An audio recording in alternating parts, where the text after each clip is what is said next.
আসসালামু আলাইকুম। রিমুস ক্যানভাসে আপনাদের সবাইকে স্বাগত জানাই।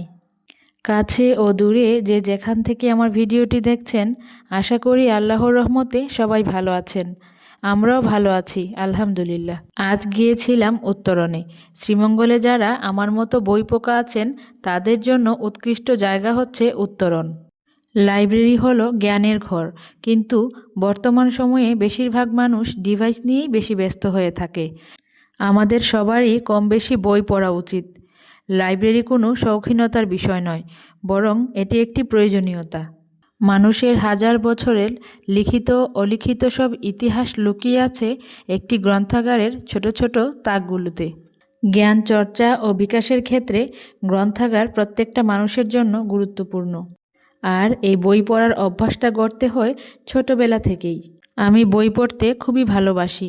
আমি চাই আমার বাচ্চাদেরও বই পড়ার অভ্যাস গড়ে উঠুক। তাই আমি আমার বড় মেয়েকে ছোটবেলা থেকেই বই উপহার দেই এবং বই পড়তে উৎসাহ দেই।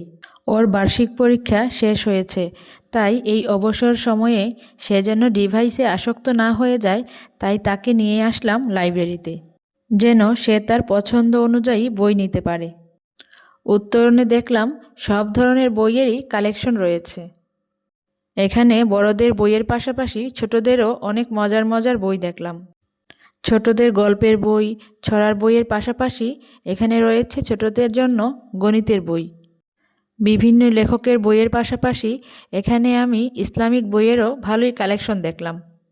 এখানে আপনি চাইলে কিছুটা সময় বই পড়েও কাটাতে পারেন, সেই ব্যবস্থাও এখানে রাখা হয়েছে। এখানে ছোটদের ও বড়দের গল্পের বইয়ের পাশাপাশি ছোটদের সুন্দর সুন্দর কলম, পেন্সিল, ইরেজার সহ আরও অনেক ধরনের আইটেম রাখা হয়েছে। আপনারা চাইলে এখান থেকে সহজেই আপনার প্রিয়জনকে উপহার দিতে পারেন। উত্তরণের ডেকোরেশনটাও আমার কাছে খুবই ভালো লেগেছে। আপনি চাইলে এখান থেকে কিন্তু অনলাইনেও বই অর্ডার করতে পারেন। আমি আমার জন্য ও আমার মেয়ের জন্য 2টা বই নিয়ে এসেছি। সময়ের অভাবে অনেক দিনই বই পড়া হয় না, তাই ভাবলাম নিজের জন্য একটা বই নিয়ে যাই। কী বই নিয়ে আসলাম তা আপনারা দেখুন, আর এই ফাঁকে আমি আপনাদের কাছ থেকে বিদায় নিয়ে নিচ্ছি। আসসালামু আলাইকুম। আল্লাহ হাফেজ।